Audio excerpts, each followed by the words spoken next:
Oh, you got a story time late today. Did you already tell him?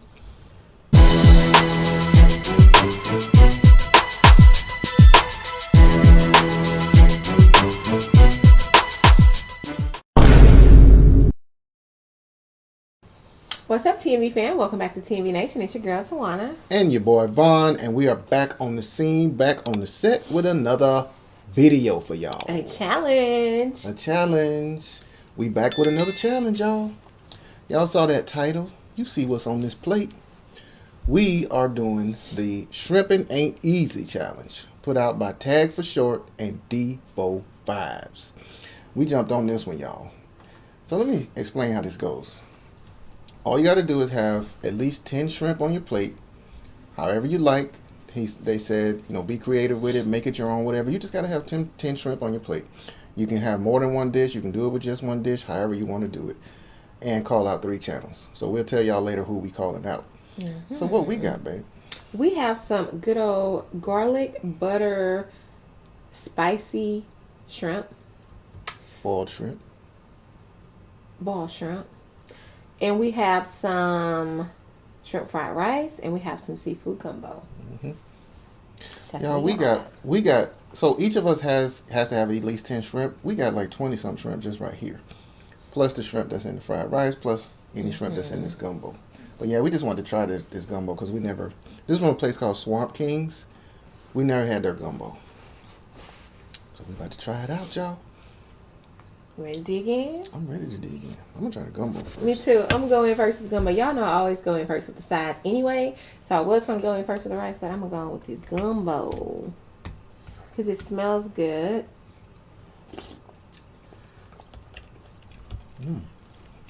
It's good. That's good gumbo. I like it. Ooh, it's got a kick to it. Mm-hmm. I love gumbo with a kick to it. That's some good gumbo, y'all. Mm-hmm. Not as good as the Queen's, but no, not as good as mine. But anyway, and you know what? They have okra in here, but it's not slimy. You know, some people when they put okra, it'd be a little slimy. The rice good too. No slime. Your rice is good. For those of you who like to eat shrimp with the thing still on, the shell still on, there you go. It's good, y'all. I love this. So we love shrimp. We love seafood, period. So when we saw this challenge, we was like, oh yeah, we definitely gonna do this one. And it's not time to. You can actually eat your shrimp and enjoy it. So y'all know I'm here for that. Because if it was timed, I would not be here for that. But I'm here for an untimed challenge. We need you to do a time challenge. I am not good at time challenges. Don't y'all want to see the Queen do a time challenge again? Even if she fails. Y'all go back and look at some of our time challenges that I participated in. I'm horrible at them. So I stopped doing them. That shrimp is spicy, yeah. It's about the support, though. If you do it, we're a team, so it's about being there. So if one's supporting, we both supporting. That's how that go.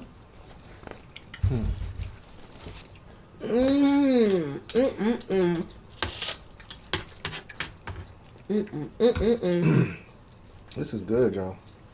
Got some good stuff right here, honey. So we're going to be answering some random questions here in a minute. Let us get a little bit in our bellies first.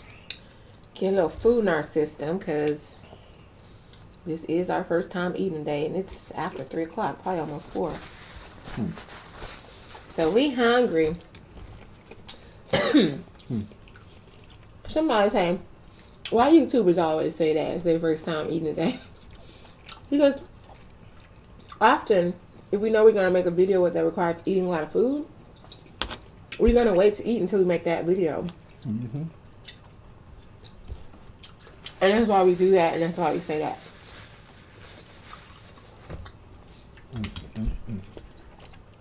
That's what we do on the weekend anyway, though, y'all. Y'all seeing this? We do. Not on the weekend, but it's Saturday for us. So why we do that, I wonder. I guess we just get started later. So we don't eat. We hardly ever eat before like 1 or 2 o'clock on a Saturday. sometimes it be 4. Yeah, sometimes it's like 4. I don't think we've gone beyond 4 o'clock, but it's possible. Oh, that last time we did those nachos from that vegan place. Sunshine. Man, it was probably almost 5 o'clock by the time we ate. Yeah, hubby was getting dizzy and stuff. He had to sit down. I was getting He dizzy. had no food. You sat down. You were like, I felt dizzy. He when said we were probably waiting. when we were waiting. He said probably because I ain't ate all day and we stayed up the night before. We had been drinking and stuff. So our body's already trying to recover, but it had no fuel to help it recover with.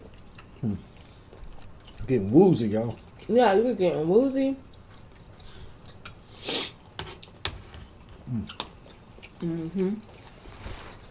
So let's get into some of these questions, y'all. That's so hot. In a good way. Who was your first celebrity crush? Hey, let me think. Because I know my first celebrity that I really loved like a lot was Michael Jackson. I can't really say it was a crush though. So I don't think I know my first crush. I had 2 crushes. In New Edition, I liked Ralph and I liked Ronnie. So they were both my crushes. I think I could probably say they were like my first celebrity crushes. How old were you? I think I was in like 5th grade. What about you? See, I remember somebody, y'all, but this was from my teens. So I'm trying to remember if there was anybody before that. Oh, as a kid? Yeah, y'all get y'all a bite. So I'm gonna tell y'all some of my early ones. Okay, so both Lisa, I don't remember their names on the show, but Lisa Bonet and the older sister on the Cosby Show, Denise, was that her name? I think her name was Denise. Those 2 different people? Like, Denise. Lisa Bonet might have played Denise. I think so. So the 2 sisters on the Cosby Show, y'all. And then there was Downtown Julie Brown. Some of Who's y'all that? might remember her. She was a VJ on MTV. Now I had to be like 15 or 16 then. I don't even know who that is, y'all. I know who Lisa Bonet is, but I don't know on Downtown Julie Brown. You didn't used to watch MTV? I did, but I don't remember that person. That person must not have been on MTV when I started watching it. Maybe not, because when I was 16, you were, what, 9? I guess. All right. Where do you see yourself in 10 years? That's such a vague question.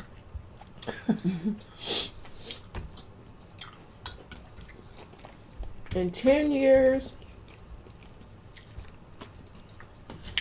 I see myself having grandkids. That's what stands out the most. That's what I'm looking forward to the most. I see myself being a lot more successful in the stock market.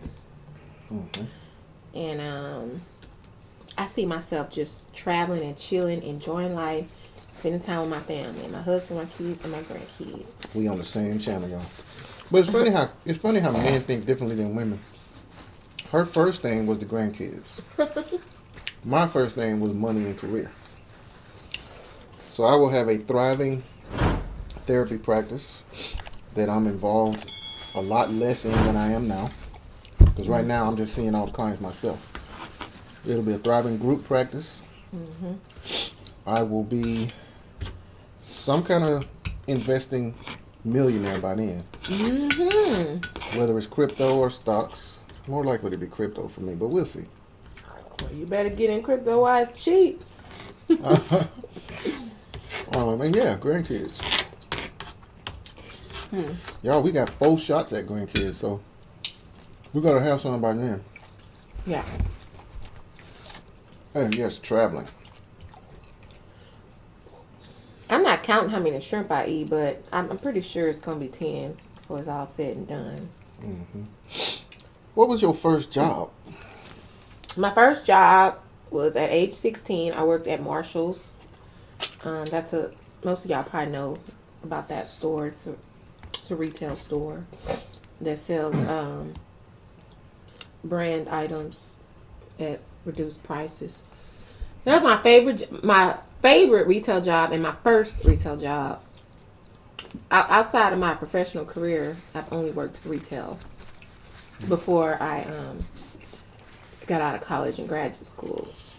But yeah, I was 16. I had my little job, had my own little money. I loved it. Made a lot of friends there. It was fun. My first job, this is funny, y'all. My first job was as a theater usher. So, there's a place some of y'all know, I grew up in Selma, Alabama. There's a little place there called the St. James Hotel. Apparently it had been some famous hotel or theater or something like that way back in the day. They decided to reopen it as a theater, like a movie theater. We already had a movie theater, but it only had 2 screens. Small town, y'all. Small town. So they did special showings of certain movies and stuff like that. And they hired a bunch of teenagers as ushers. So I had to be like 15, something like that. Ooh, dripping juice.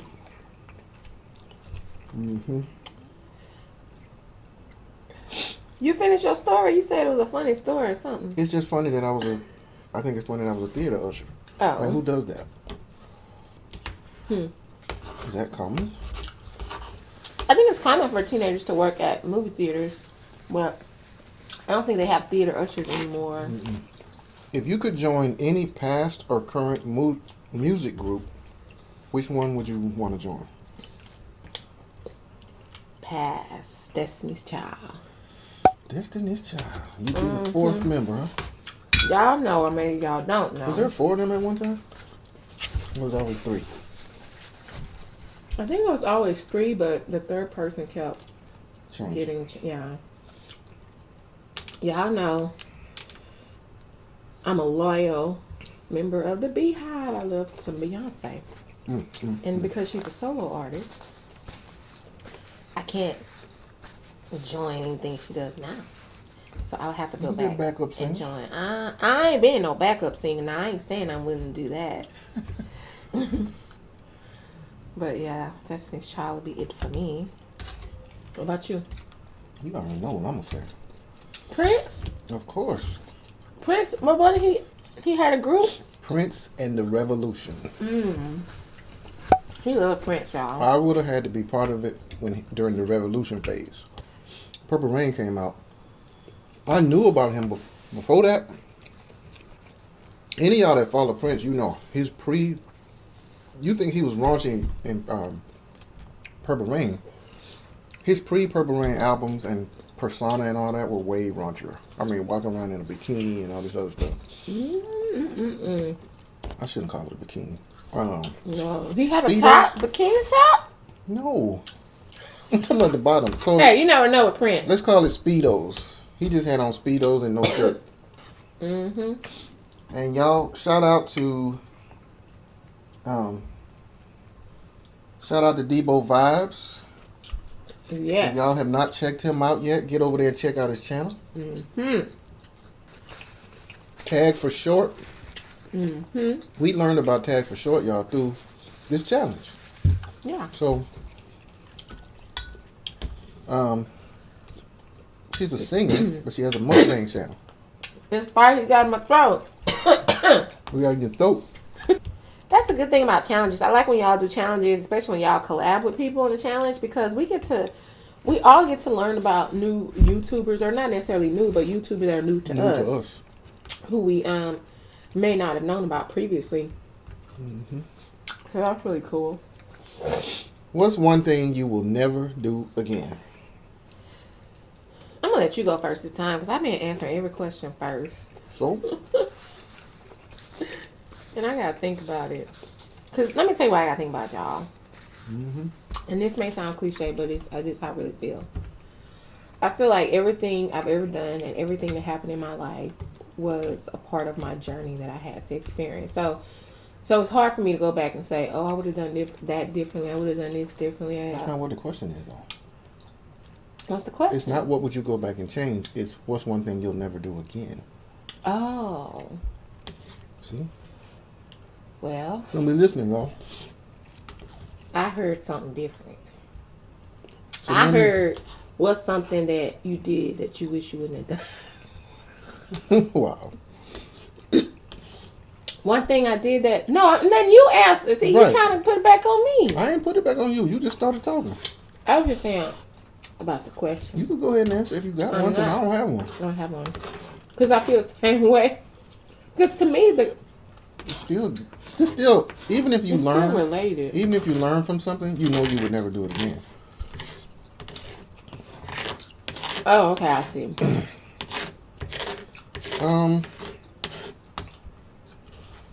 Oh, you mean like moving forward in your life, not going back. Right.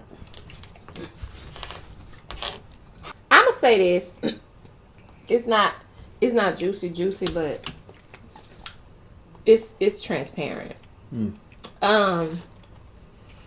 I've had probably a couple of good friends in my life that because of things that I may have been going through at the time, I kind of pushed them away. What's wrong with y'all women? What's wrong with you? What's wrong with you? And so I don't have those friendships anymore in the same capacity. One of them reached out to me recently on Facebook. But what I would not do again is let my own personal stuff get in the way of important relationships. So I would continue to nurture relationships that are meaningful to me. And instead of pushing people away and putting up walls, I would be more welcoming to being vulnerable and letting people know what's going on. That's good. So that's what I would never do again. If I happen to, I may not even like meet any friends like that again. That I'm talking about those friends, like really really close friends that you can tell anything to. So I wouldn't push people away again. That mean a lot to me. So I'll be transparent with y'all too. I was trying to keep it light, but y'all don't want the light anyway, do you? No, I want the real. Yeah, I'll be real. So being transparent, I've been unfaithful in a relationship before. My nigga. Never with her, but That's what he said. I'll just play. I would never do that again. Now, I'm going to tell you something. I promised to myself before she and I ever got together that was something that was in my past and I was done with that and all that. But this is my wife. This is my queen. So it's a special commitment to her as well, on top of my commitment I made to myself. So I would not be stepping outside of this marriage. That's good. I ain't like that's the first time you heard that. I mean, it ain't the first time I heard it, but every time I hear it, it's good to hear that. More importantly, about you making a commitment to yourself, because I think that's where many people get it wrong, is that they try to make a commitment to someone else and try to be loyal to someone else. But when you don't commit to their sake. Right, for the sake of the other person or the sake of the relationship. But if you don't commit to yourself first and be loyal to you and be true to yourself and want it for that reason first, it's hard to do that for somebody else. Let me. I'm gonna share something else. This is not a nerd moment either, but it's a little serious, but I'm gonna say it anyway because we talked about this a few days ago, actually, maybe within the last week or so, we were just talking about stuff. Y'all know we be talking about stuff. But anyway,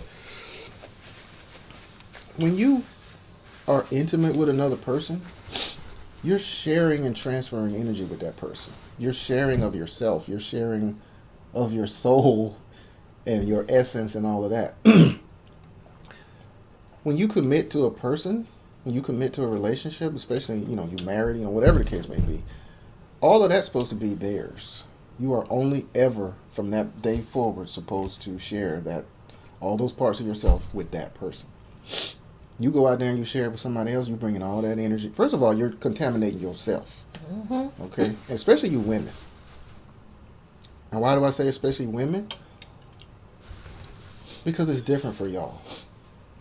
If you're a woman who's with a man, it's different for y'all than it is for us, because I'm trying to keep it PG. You're allowing... Because we're receivers. We're receiver of the energy and the spirit. Right. You receive it more deeply on a physical level. Therefore, it spreads within you in a different way. Right. So, but it goes for both. So, and then you bring all of that energy back into what's supposed to be your kingdom, your domain. It's on you. It's in you. So you don't want to do that. And that's how we always know. We know when they done brought that energy up into our household. Y'all know.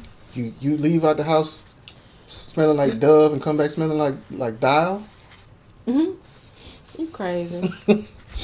They gonna know. So yeah, y'all, that's it. We are done with this challenge. Shout out to Debo Vibes again. Shout out to Debo Vibes again. Shout out to Tag for Short again. Y'all make sure y'all do all the cringy YouTube stuff, and we will catch y'all on the next one. T&V Nation out. Bye.